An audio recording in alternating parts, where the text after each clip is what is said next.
하여튼 이렇게 만나 뵙게 돼서 반갑고요. 하여튼 이번 강의를 통해서 왜 종종 우리 농업 정책이라는 것이 어떤 의미에서 쓰이고 있고 또 상대적으로 비농업 부분보다 농업 쪽에는 뭐 보조나 지원 이런 것들이 많은 이유에 대해서 이해를 좀 높이셨으면 좋겠습니다. 그런 측면에서 세 가지 꼭지에 대해서 말씀을 드릴 건데요. 우선 첫 번째로는 농업 정책의 기초 이론. 그럼 농업 정책은 왜 쓰이는가에 대한 이게 경제 정책의 하나이기 때문에 농업 정책이 그 경제적 이론에 대해서 말씀을 드리고, 그 경제 이론에는 크게 두 가지가 있습니다. 하나 효율성을 높이는, 경제 효율성을 높여서 국가 사회의 후생을 높인다는 측면에서 농업 정책이 쓰이고요. 또 하나는 잘 아시다시피 이제 경제 발전이 되면 농업과 비농업 부분 간, 또 도시와 농촌 간의 소득 격차가 발생합니다.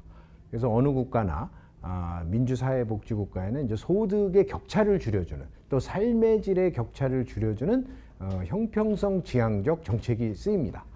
그래서 우리나라도 최근에 복지 정책이 많이 쓰이는 것도 그런 이유고요. 농업 쪽도 대표적으로 그래서 소득 형평성을 증진하는 그런 정책들이 많이 쓰이고 있습니다. 그래서 하나는 경제 효율성을 높이는 정책, 또 하나는 소득 형평성을 높이는 측면에서의 정책에 대해서 알아보도록 하겠습니다.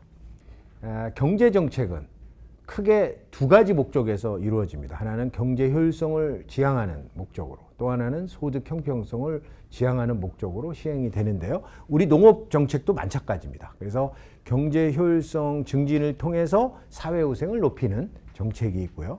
또 소득 형평성 증진을 통해서 경제 부문 간 혹은 사회 계층 간의 부와 소득의 불균형을 시정하는 정책, 크게 두 가지로 나눠볼 수가 있습니다. 그렇지만 이제 경제학의 기초 이론은, 그러니까 경제학을 배우신 분들은 일반적으로 시장이 작동이 돼서 정부가 가급적 개입을 하지 말자. 그래서 정부 개입 최소화라는 게 아마 머릿속에 혹은 철학적으로 그런 주장을 하시는 분들이 많은데요. 그렇지만 이런 정부 개입 최소화의 이론은 완전한 시장이라는 이런 전제 조건, 뒤에 제가 보여드리지만 아주 강한 네 가지 조건이 충족될 때만이 발생하는, 그래서 시장이 완전히 작동이 된다. 일명 하여튼 우리는 그거를 완전 시장 조건이라고 합니다. 그러면 여기에 제가 나와 있지만 완전 시장 조건은 사실은 다음과 같은 네 가지의 큰 가정들이 충족될 때만 작동하는 원리입니다. 우선 첫 번째는 완전 경쟁, 다수의 생산자와 다수의 소비자, 또 동질적인 상품, 또 시장 진입에 장벽이 없다, 뭐 진입과 퇴출이 자유롭다, 뭐 이런 거 아마 아셨을 거예요. 그래서 그럼 물론 뭐 농업 쪽은 완전 경쟁에 상대적으로 다른 제품보다 가깝다고는 할 수 있습니다. 그래서 그렇지만 농업도 최근에는 독점적 경쟁, 품질을 가지고 차별화하는 이런 시장으로 가고 있는데, 하여튼 완전 경쟁 조건이 있고요. 두 번째는 외부 효과, 어떤 경제 주체의 생산 소비 행위가 다른 경제 주체의 후생에 영향을 안 미친다는 외부 효과가 없다는 조건이 있습니다. 이게 두 번째 조건이고요. 세 번째는 확실하다. 그러니까 경제 주체 간에 확실히 그 사람들의 행동을 알 수 있고 또 정보도 완전하게 알고 있다는 세 번째 조건이 있고요. 네 번째는 일반적으로 사유제, 그러니까 배제성과 경합성을 갖는 사유제다. 배타적으로 내가 소유가 가능한 뭐 이런 사유제 조건. 그래서 이 네 가지 조건을 다 충족하는 것을 우리는 완전 시장 조건이라고 하고, 이것을 충족했을 때는 정부가 가급적 개입을 안 하는 것이 사회후생 극대화에 도움이 된다. 그래서 이제 아담 스미스가 말하는 보이지 않는 손 내에서 수요와 공급이 만나는 쪽에서 사회후생이 극대화된다. 이런 것들이 이제 우리의 전제에 깔려 있는 것이라고 볼 수 있겠습니다. 그렇지만 앞서 그 네 가지의 강한 조건이 깨지는 경우는 우리는 일명 그래서 시장 실패라고 합니다. 그래서 보이지 않는 손이 작동을 안 하고요. 그럼 예를 들면 그거죠. 아까 완전 시장 조건의 첫 번째 완전 경쟁이 아닌 건 불완전 경쟁이라는 시장이 있고요. 또 외부 효과가 없다 그랬는데 외부 효과가 있을 수 있고요. 또 불확실성이나 확실성이나 완전 정보 조건이 있었는데 우리 농업 쪽은 불확실성이 크죠. 기후나 병해충이나 가축 질병이나 불확실성이 크고요.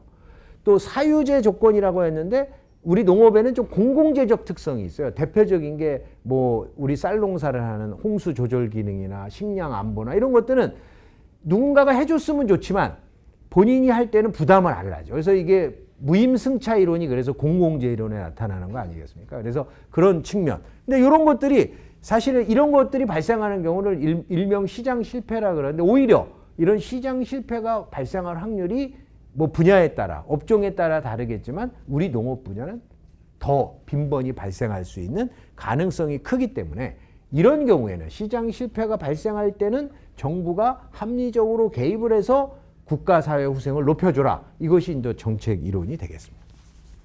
그러면 농업 부분에 시장 실패가 자주 발생하는 요인 몇 가지가 있는데요. 첫 번째는 외부 효과입니다.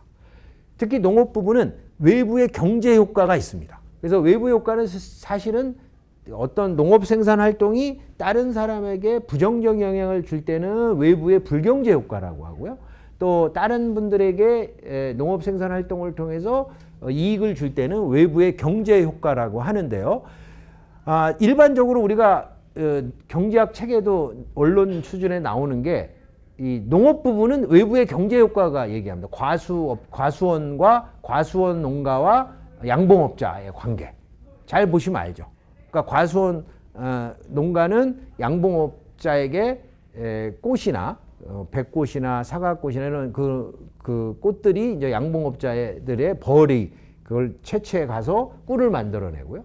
또 반대로 또 그 꿀벌들이 가서 화분을 해줌으로써 과일들이 열리게 하는 서로 윈윈하는 이로운 게 있죠. 그래서 사실은 누가 더 이로운 행위를 했는지는 또 재봐야 알겠지만 이게 대표적으로 우리가 외부의 경제 효과로 나오는 게 농업이고요. 또 하나 제가 말씀드리고 싶은 거는 우리가 이제 백과수원이 있어요. 5월이면 하얗게 백꽃이 열리는데요. 밤에 제가 어느 지역을 가다가 그 백꽃을 보고 굉장히 이거 진짜 아름다워. 오히려 천천히 운전을 하면서 구경하고 간 적이 있는데 물론 운전은 조심해서 갔고요. 그렇지만 그런 것들은 뭐냐면 우리 백과수원 농가는 본인들이 배를 생산해서 가계 소득도 올리고 생활비로 쓰려고 배를 재배하고 계셨지만 사실은 거기를 걸어가는 사람이나 차량을 운전해서 가는 사람에게는 굉장히 높은 효용을 줬죠. 경관의 미. 그러니까 경관적으로 아름다움을 우리에게 줬기 때문에 사실은 엄밀한 의미하면 우리의 효용이 높아진 거죠. 그래서 사실은 지불을 해야 되지만 그런 경관 가치에 대한 시장이 없기 때문에 우리가 지불을 안 하고 그냥 즐기면서 간 상황이 되겠죠. 그 반대의 경우도 많습니다. 대부분 뭐 제조업이나 이런 데 공해를 배출하면서 일어나는 뭐 이런 산업에서는 오히려 우리 국민들에게 마이너스 수질오염이나 환경오염이나 대기오염을 통해서 이 마이너스 효과를 주는 외부의 불경제 효과가 발생하고 있겠죠. 그래서 이런 것들인데 하여튼 농업은 외부의 경제 효과 측면에서 하여튼 뭐라 그럴까요? 외부 효과가 발생을 많이 합니다. 그렇기 때문에 시장 실패가 많이 발생한다고 할 수가 있겠고요. 그 대표적인 게 이 그림인데요. 뭐 경제학을 안 배우신 분들은 좀 이해하기 어렵겠지만 특히 우리 쌀 같은 경우에는 이제 외부의 경제 효과가 크다고 합니다. 우리 조상들이 왜 쌀을 3,000년 이상 동안 주곡으로 재배했는지는 우리나라의 기후 여건이 농작물은 기후 여건에 영향을 많이 받는데 몬순아시아 그래서 6월부터 9월 사이에 집중적으로 비가 내립니다. 그래서 그 비가 내릴 때 식량 작물로 가장 적합한 게 바로 벼입니다. 밀이나 보리나 다른 것들은 그렇게 비가 많이 있어서 물이 고여 있으면 뿌리가 썩는데 식량 작물 중에 가장 물속에서 오래 살 수 있는 게 벼였거든요. 그거로 인해서 우리가 홍수 조절도 되고 또 생물 다양성도 유지가 되고 이런 여러 가지 부수적인 외부 경제 효과가 발생하고 있는 게 또 그래서 우리는 쌀에는 공익적 가치가 있고 공익적 기능이 있다 이런 말도 하는 게 아닌가 생각이 됩니다. 그러면은 사실은 사회적으로 바람직한 것보다 이거 정부가 개입을 안 할 경우에는 외부의 경제 효과가 발생하고 있음에도 불구하고 정부가 개입을 안 하면 시장 실패로 인해서 생산량이 과소 생산이 되는 경향이 있기 때문에 정부가 지원이나 보조를 통해서 사회가 바람직한 양만큼 생산이 되도록 해주는 뭐 이런 것들이 일종의 외부의 효과를 보정해주는 정부의 개입의 사례라고 볼 수 있겠고요. 또 하나는 이제 공공재 공급입니다. 지금까지 모든 농산물이나 뭐 우리 뭐 옷이나 자동 이런 건 이제 경합성과 배제성이 있죠. 그래서 사유재라고 하는데 이 농업 활동에서 창출되는 어떤 식량 안보라든지 이런 것들은 식량 안보는 안정적으로 우리 국민들에게 식량을 공급해 주는 기능인데요. 이게 있으면 좋죠.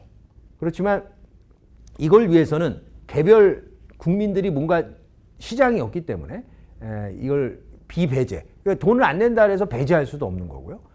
또 경합도 없어요. 그게 이제 모든 국민에게 적용이 되는 거기 때문에. 그래서 이런 경우에 이제 정부가 국가의 식량 주권이나 식량 안보를 위해서 개입을 하는 것이 사회적으로 바람직한데, 그런 측면에서 이 농업과 농촌은 이 공공재적 특성이 큽니다. 그래서 최근에 우리가 다원적 기능, 또 공익적 기능이라는 게 농업 농촌은 외부의 경제 효과뿐만 아니라 식량 안보, 생물 다양성 보존, 농업 경관, 전통 문화 보존, 대부분의 국가의 뿌리는 농업의 문화가 갖고 있지 않습니까? 우리도 뭐 농악이라든지 뭐 여러 가지 우리 전통 문화가 바로 농업 활동, 또 농촌에 있는 촌락의 이런 전통성에 의해서 이루어지고 있기 때문에 이런 것들은 이제 공익적 기능과 가치를 발휘하고 있는 공공적 성격을 갖고 있습니다. 그래서 일정 수준의 농업 생산이 이루어져야만 이게 보존 유지가 되기 때문에 이런 공공적인 특성을 유지하기 위해서도 정부가 개입을 하는 이것이 이제 사회후생을 높이게 되겠죠. 우리가 농업이 창출하는 앞서 말씀드린 외부의 경제력과 공공재적 특성은 이렇게 설명을 할 수 있습니다. 이거는 저희가 뭐 수입국이기 때문에 또 이렇게 주장하는 게 아니고, 이 전통적 기능은 당연히 국민들에게 안정적 식량을 공급하는 건 과거에도 그랬고 현재도 그렇고 앞으로도 계속 중요한 기능으로 작동을 할 거지만, 이 공익적 기능은 바로 이 식량 공급 이외에 부수적으로 창출하는 국가 사회의 긍정적 기능을 얘기하는 것을 공익적 기능이라고 하고요. 크게 네 가지 유형으로 구분을 할 수가 있습니다. 우선은 환경 및 생태 보존. 여기에는 뭐 토양 보존, 수자원 함량, 홍수 조절, 대기 정화, 생물 이런 것들은 일종의 환경 및 생태 보존의 기능을 갖고 있고요. 두 번째로는 농업 활동을 통해서 전통 문화인 농촌 경관을 유지하는, 그래서 국민들에게 휴양 및 체험의 공간을 제공하는 이런 그 공익적 기능이 있고요. 또 농촌 사회 활력 및 국토의 균형 발전에 기여하는 이런 공익적 기능. 또 식량 안보에, 이건 뭐 잘 아시겠죠. 다른 거와 달리 다른 공산품이나 컴퓨터나 핸드폰 이런 거는 없으면 불편할 뿐이지만 우리 생존에는 영향이 안 미치지만 이 먹거리는 우리 생존에 영향을 미칩니다. 이 속담에 이런 거 아시죠? 정승판서도, 요새로 하면 뭐 장관이 되겠네요. 정승판서도 3일만 굶으면 남의 담을 넘는다. 이런 얘기 들어보셨나요? 이게 바로 아무리 고관대작이라도 배고픔은 견딜 수가 없는 거예요. 생존의 문제가 있기 때문에. 그만큼 식량 안보는 어느 국가든 중요하고요. 앞으로도 중요한데 이런 기능들을 우리 농업은 수행하고 있죠. 공익적 측면에서요. 그리고 이거의 경제적 특징은 농업 생산과 결합적으로 이루어지고 또 앞서 말씀드린 외부의 경제 효과와 공공재적인 성격을 갖고 있기 때문에 아까 제가 시장 실패라는 걸 기억하시는 분이 있을 겁니다. 시장 실패가 발생하는 거죠. 그래서 시장을 통해서 적정한 보상이 이루어지지 않고 그러한 공익적 기여가 있음에도 불구하고 작동이 안 되기 때문에, 그래서 이제 선진국에서는 이거를 일명 농업의 다원적 기능 혹은 공익적 기능이라는 이름으로 이런 농업 농촌의 공익적 기능을 확산하기 위한 정부의 지원 정책들이 많이 들어가는 겁니다. 대표적으로 스위스는 연방헌법 104조에 이러한 농업과 농촌이 국가 사회 또 국민들에게 기여하는 공익적 기능에 대한 기여에 대한 보상이라는 이런 개념으로 헌법에 아예 명시가 되어 있는 국가도 있습니다.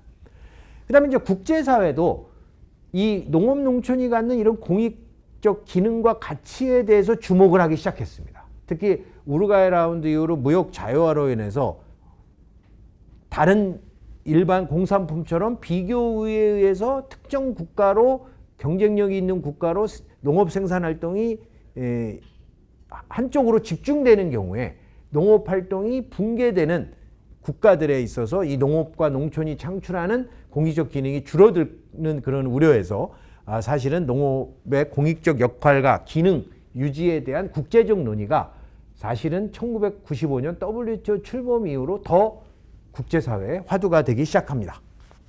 우선은 92년도에 UNFA 리우 식량 정상회담에서 농업의 환경, 사회 문화적 기능의 가치에 주목하자라는 성명이 발표가 되고요.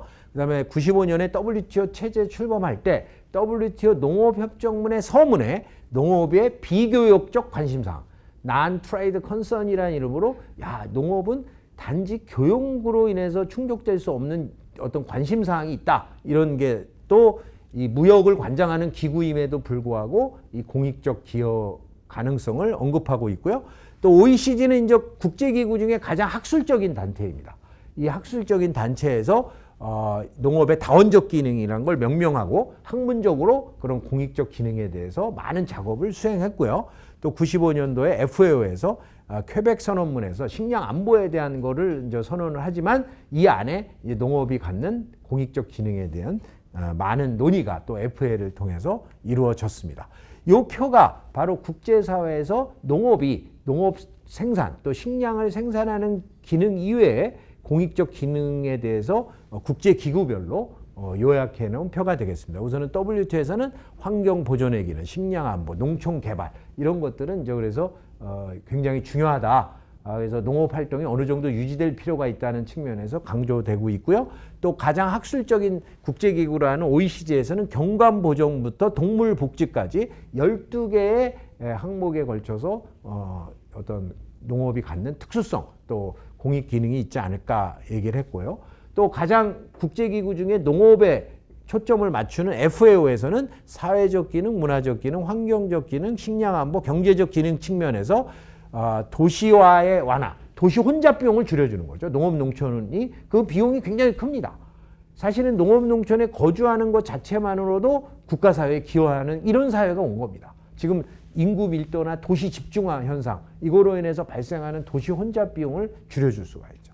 그거부터 경제 위기 때 완화 기능. 우리도 IMF 때 농업 농촌이 존재함으로써 사실은 그 경제의 안정 또 경제 위기를 완화하는 기능이 있었거든요. 그래서 도시화의 완화부터 경제 위기의 완화 기능까지 13개의 어떤 농업이 발휘하는 공익적 기능이 있다는 것이 이제 FAO에서 언급을 한 바가 있습니다. 그거를 좀 잘 정리하면 농업 농촌의 공익적 기능을 경제, 사회, 환경적 측면에서 물론 일부는 환경을 우리가 오염하는 측면도 있지만 또 탄소를 배출하는 측면도 있지만 농업 분야는 큰 전반적으로 봤을 땐 다른 산업에 비해서 환경 보존적인, 환경 친화적인 탄소를 절감하고 탄소를 저장하고 격리하는 이런 역할들이 훨씬 크다고 보겠습니다. 그래서 미국 같은 경우에는 오히려 최근에 농업 정책에서 이 탄소 농사, 그러니까 농업 활동을 좀 친환경적으로 하면서 오히려 그 다른 산업이 배출하는 탄소 배출의 어떤 그거를 오히려 절감해 줌으로써 오히려 농가들이 식량도 생산하면서 탄소 절감과 저장 격리 역할을 통해서 돈을 벌게 하는 이런 탄소 뱅크를 만드는 이유도 다 그런 거가 되겠는데 하여튼 이런 큰 틀에서 농업과 농촌은 공익적 기능과 가치를 여러 방면에서 발휘하고 있음을 알 수가 있습니다. 그래서 이런 것들을 이제 경제적으로 또 계측을 합니다. 그래서 뭐 여러분들이 여러 가지 데이터와 분석 기관과 분석 방법의 차이가 있지만 최근에 농촌경제연구원에 발표하면 특히 농업을 중심으로 이러한 농업이 발휘하는 공익적 가치를 화폐 금액으로 추정한 환산에 의하면 한 불변 가격으로 28조 원 됩니다. 이거는 현재 농업의 부가가치보다 5조 큰 겁니다. 이 얘기는 농업 활동은 원래 생산해내는 농업 생산액보다 부가가치액보다 훨씬 더 큰 공익적 가치를 발휘하고 있음을 알 수 있고요. 그거를 기능별로 구분해 보면 농업 활동에 대한 환경 보존 기능으로 18조 4천억 원, 사회문화적 기능으로 4조 1천억 원, 또 식량 안보에 기여하는 거를 돈으로 따져보면 3조 1천억 원, 또 농업 경관을 통해서 아름다운 체험과 즐길거리를 주는 그 가치가 한 2조 원이 되는, 그래서 상대적으로 굉장히 큰 가치를, 이거는 농업에 초점을 두고 오히려 산림까지 하면 훨씬 더 큰 공익적 가치가 있으리라고 예상이 되고 있습니다. 또 하나는 이제 농업 부분의 시장 실패가 많이 발생하는 건 앞서 말씀드린 외부 경제나 공공재적 특性이외에 불확실성이 크죠. 농업 분야는 불확실성이 커요. 아무리 농민들이 열심히 또 이 농사를 져도 하루아침에 가뭄이나 홍수나 또 우박이나 이런 여러 가지 자연재해로부터 자유로울 수가 없죠. 불확실성이 큽니다. 그래서 이런 불확실성을 줄여주는 것이 국가사회. 그래서 대부분의 농업정책이 수급 및 가격 안정 이런 얘기가 하는 이유가 그래야만 사회적 후생이 더 높아지거든요. 그래서 그런 측면에서도 이 정부가 개입이 많은 게 이 농업 분야라고 할 수가 있겠습니다. 그래서 이런 불확실성을 줄여주기 위해서 하는 게 이제 관측 사업이라고 들어보셨을 겁니다. 이 관측 사업은 최근에 농촌경제연구원이 농림부와 함께 가장 정책 사업으로 그 정부 재정이 많이 투입되는 사업인데요. 그래서 정확하게 관측 정보를 줌으로써 농가들이 합리적으로 생산활동을 통해서 공급을 하면 시장이 안정화되고 그거를 통해서 가격도 안정화되고 소비자에게도 도움이 되고 우리 먹거리를 그 산업도 유지가 되는 이런 사회적 후생이 높아지기 때문에 이런 관측 사업이 요거는 이제 우리가 일명 경제학에서는 거미집 이론에 근거를 한다고 하는데요. 왜냐하면 농가들이 현재 가격에 반응해서 농사를 질 수 없죠. 왜냐하면 생육 기간이 길기 때문에 자기가 생산하고 난 후에야 수익이 실현되는데 그런 것들이 이제 전문기관, 연구 전문기관들이 또 학자들이 또 연구자들이 면밀히 분석해서 농가들에게 정확한 시장 정보를 제시하면 농가들이 합리적으로 생산활동을 통해서 국가사회에 기여하는 그러게 하기 위해서 나온 게 바로 농업 관측 사업이 되겠습니다.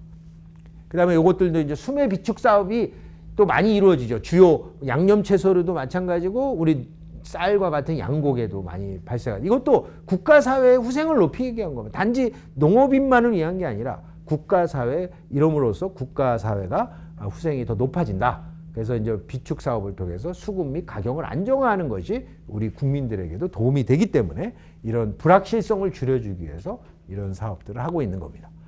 그 다음에 뭐 기타 다른 시장 실패 요인들이 있죠. 농업도 요새는 완전 경쟁에 가깝다고는 하지만 다른 산업보다 불안정 경쟁, 독점적 경쟁이나 이런 요새 브랜드나 이런 게 차별화되는 게 다 그런 거가 되겠고요.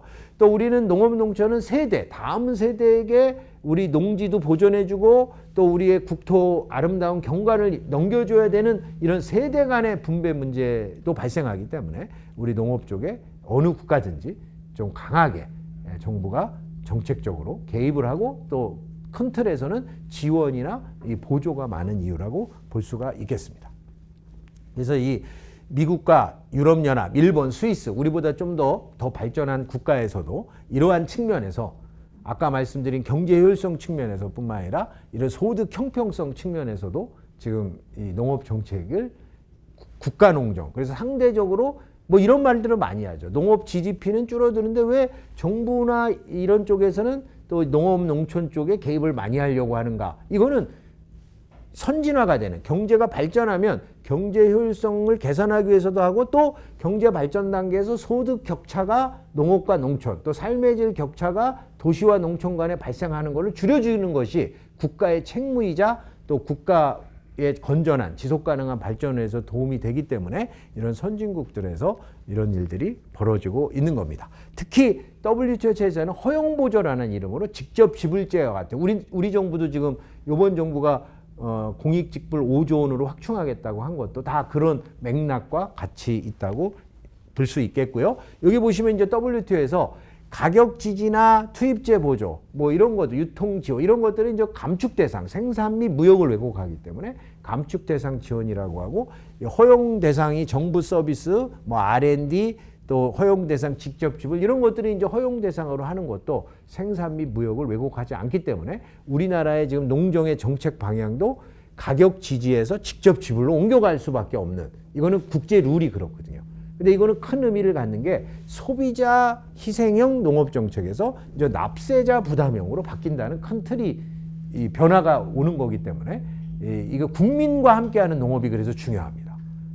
단지 농산물을 소비하는 사람만이 아니라 우리는 납세자, 그러니까 일반 국민들에게 어필하는 이런 농정을 필 필요가 있는 것도 이런 틀인데요.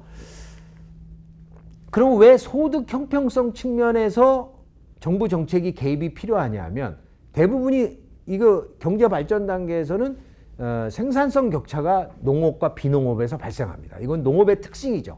농업은 농경지라는 고정 요소가 항상 투입이 되는 거기 때문에 다른 산업에 비해서 유연성이 떨어집니다.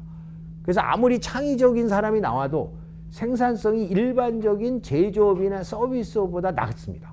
그래서 이런 생산성 격차는 바로 소득 격차로 연결되기 때문에 이거는 아무리 농업이 발달한 국가도 마찬가지고요. 그래서 그 소득 격차를 줄여주려고 이 소득 형평성 정책이 필요한데요. 첫 번째는 시장 개방 이유입니다. 무역 자유 이후에 우리 농업도 보시면은 농가가 수익성이 떨어집니다. 농가의 판매 가격, 농산물 판매 가격도 높아지고는 있지만 구입 가격, 그러니까 농산물을 생산하게 투입되는 투입재 비용들이 생산 비용이 훨씬 더 빠르게 증가하니까 농가의 교육 조건, 저 위에 빨간색 그림이 그건데요. 교육 조건은 이게 100보다 크면 좋은 건데 간신히 100을 지금은 넘고 있습니다. 오히려 우루과이 라운드 이전에 WTO 출범 전에 한 140 이상이었는데 지금은 간신히 110 정도에 머무는. 그래서 농가가 요새 농업을 통해서는 수익을 얻기 어렵다는 것도 명확한 예가 되겠습니다. 그렇기 때문에 소득을 좀 지원해주는 정책이 필요한 거고요. 특히 이 농가의 소득도 증가하지만 도시근로자 평균 소득보다 증가율이 떨어집니다. 그래서 농가의 연평균 소득도 한 4.6%씩 증가는 하고 있지만 명목으로 도시근로자 소득은 더 6.2%씩 증가하다 보니까 도농 간의 소득 격차가 과거에는 별 차이가 없었습니다. 90년도에는 농가 소득이 도시근로자 소득의 97% 정도는 차지했는데 지금은 65% 이하로 지금 떨어지는 추세라는 거는 도농 간 소득 격차가 그만큼 벌어지고 있다. 그러면 이거는 그냥 놔두면 안 되는 거죠. 어느 국가든지 계층 간에 또 업종 간의 격차를 줄여주는 게 바로 정부 정책의 필요성. 그래서 소득의 형평성 증진을 정책이 필요한 이유가 되겠습니다. 또한 농촌 지역은 소득도 낮지만 삶의 질 격차, 그러니까 도시와의 삶의 질 격차가 있기 때문에 그래서 지금도 우리가 화두로 얘기하는 지방 소멸, 또 이런 것들이 또 농촌 지역이 소멸, 인구가 줄어드는 것뿐만 아니라 고령화도 훨씬 더 돼 있습니다. 도시보다. 여기 뭐 표에 나와 있지만 동 대비, 그러니까 도시의 동보다 읍면 쪽의 고령화율이 훨씬 높고요. 또 전국 228개 시군구 중에 80개 지자체, 이게 다 농촌의 소멸 위기에 있습니다. 근데 그 이유는 여기 오른쪽 표에 있지만 안전이라는 지표를 뺀 나머지 보건복지, 교육, 정주 여건, 또 문화 여건, 여가 여건 이런 것들이 다 농촌 지역이 도시보다 격차가 오히려 더 벌어지고 있습니다. 이걸 줄여줘야 되겠죠. 그래서 정부가 정책적으로 이 농촌을 살기 좋게 또 여건을 좋게 만드는 이런 것들이 이제 투자가 필요한 상황도 일종의 정부가 개입을 많이 하는 이유가 될 것입니다.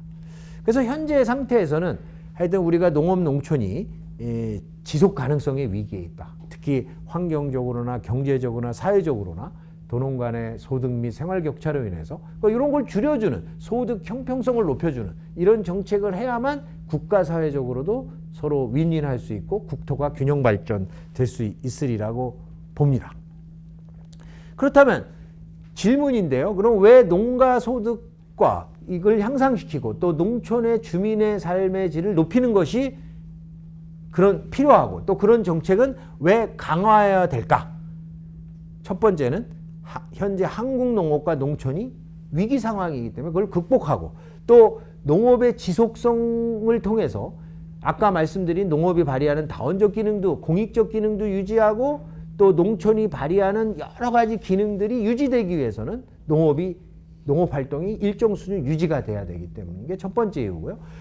두 번째는 이런 도농 간의 소득 및 삶의 질 격차를 줄이는 것이 바로 우리나라가 진정한 선진국이 되는 길입니다. 그 대표적인 게 이분이 이제 아주 노벨 경제학상을 탄 쿠츠네크라는 교수인데요. 미국에서는 이제 학교를 많이 옮겨 다닙니다. 그래서 이분이 아마 하버드대, 존스 홉킨스대 다 좋은 학교만 계셨는데 이게 옮기신 순인데 본인이 리타이어 때쯤은 자기 고향으로 아마 고향이 펜실바니아인 것 같아요. 그렇게 이분이 바로 GDP라는 개념을 만든 분인데 이분이 이런 말을 합니다. 후진국이 공업화를 통해서 중진국까지는 될 수 있지만 진정한 선진국이 되기 위해서는 국토의 균형 발전, 특히 농업과 농촌이 선진화돼야 된다. 뭐 이런 말을 합니다. 이게 뭐 궁극적으로 선진국이 되는 아마 길인 것 같은데요. 그래서 이 국가 경제 발전 과정에서 상대적으로 생산성도 떨어지고 또 소외되는 농업과 농촌 지역을 궁극적으로 소득 격차와 삶의 질 격차를 줄여주는 정책 개입을 통해서 또 정책 지원을 통해서 국토를 균형 발전시키고 또 도농 간의 소득을 완화시켜주는 것이, 격차를 줄여주는 것이 바로 진정한 선진국이 되는 길이라고 볼 수가 있겠죠. 그런 측면에서 최근에 이런 도농 간의 소득 및 삶의 질 격차를 줄이면서 도농 상생 협력이라는 게, 상생이라는 건 서로 윈윈되는 거예요. 과거에는 농업 농촌은 일방적으로 비농업 부분과 도시 부분이 지원해주는 기업의 사회적 책임 뭐 이런 관점이지만 요새는 아니에요. 요새는 농업과 또 농촌이 앞서 말씀드린 공익적 기능과 이런 기여를 하는 거를 도시민과 비농업 부분도 인식하면서 또 인식하도록 함으로써 서로 윈윈하는, 상생하는 그런 것들이 필요할 수 있는데, 그러기 위해서는 하여튼 농업과 농촌의 중요성에 대한 국민들의 인식을 제고해야 되고, 또 우리 농업 농촌도 또 친환경적으로, 경관 친화적으로, 생태 보존적으로 농업 활동을 통해서 실제로 우리 국민들이 원하는, 국민들이 기대하는 농업 농촌이 돼야 되고요. 거기에 또 우리 납세자나 국민들이 또 농업 농촌에 대한 지원을 확대함으로써 궁극적으로 포용적 성장, 요새 포용적 성장이라는 것이 키워드잖아요. 그래서 경제 성장의 혜택을 골고루 나눠가자, 이런 기틀이 되는 진정한 선진국이 되는 길이 아닌가 생각이 되고, 그래서 도농 간의 상생 협력이 되면 도시 부분에서도 혜택이 많습니다. 우선 여기 볼까요? 농업 농촌의 가치인식 및 청소년들의 대부분 호연직이라 그러죠. 위인들을 보면 다 이런 아름다운 자연과 이런 쪽에서 교육받은 분들이 많잖아요. 우리도 마찬가지일 것 같아요. 그래서 그런 청소년의 정서함양, 또 도시 혼잡 비용을 줄여서 도시 문제도 완화하고 궁극적으로 사회적 비용을 줄이는, 또 안전한 먹거리와 건강한 식생활, 또 환경 생태 경관 관련 이 도시민과 국민들의 요구 충족, 이런 것들은 농업 농촌이 제공해 주는 거고요.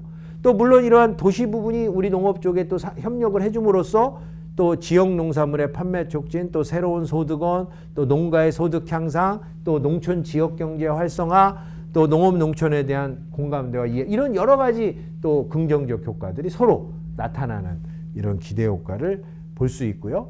또 이 도농 상생 협력을 통한 것이 국민 경제와 사회적으로도 보시면은 경제적으로는 농업 수익성 제고, 농촌 경제 활성화, 또 요새 인구 소멸, 인구 감소와 관련된 이런 감소를 억제하고, 또 새로운 비즈니스, 새로운 고용 창출, 또 농업 농촌의 선진화, 또 국토의 균형 발전, 궁극적으로 이런 경제적 효과도 있고요. 또 사회적으로는 항상 사회적 문제는 부와 소득의 불균등 분배인데, 이러한 사회적 효과로는 도농 간 소득 및 생활 격차 해소를 통해서 좀 더 화합적이고 융합적인 국가 사회가 될 수 있고, 도농 간의 인적 물적의 네트워크, 또 깨끗하고 쾌적한 농촌 공간, 궁극적으로는 이걸 통해서 국민의 행복과 삶의 질을 향상시키는 이러한 사회적 효과도 얻을 수 있으리라고 봅니다. 그래서 하여튼 이해가 되셨을지 모르지만 제가 여기 표로 썼지만, 사실은 제가 농경제학자이기 때문에 주장하는 게 아니라, 앞서 그래서 제가 쿠츠네커 선생님 얘기도 했고요. 우리나라가, 우리 대한민국이 진정한 선진국이 되기 위해서는 농업 농촌이 선진화돼야 된다. 그렇다 그래서 이걸 우리가 일반 정부나 또 혹은 국민이나 소비자에게만 책임을 전가하는 게 아니고요. 우리 농업계 내에서도 우리 농업인, 또 농업 쪽에 종사하는 공공기관, 또 농협, 또 우리 학계, 또 여러분들은 이제 앞으로 우리 농업계의 중추적인 인력이 되시는 정책 집행자로서, 혹은 우리는 일반적으로 정책도 요새 디자이너라 그래요. 그래서 폴리시 디자이너로서, 또 혹은 식품기업이나 혹은 다른 농업과 연관되는 화장품이나 생물의약품이나 이런 여러 연관 기업에서 우리 농업과 농촌의 부가가치를 높이는데 기여를 해준다면, 앞서 말씀드린 우리의 꿈이자 비전이라 그럴까요?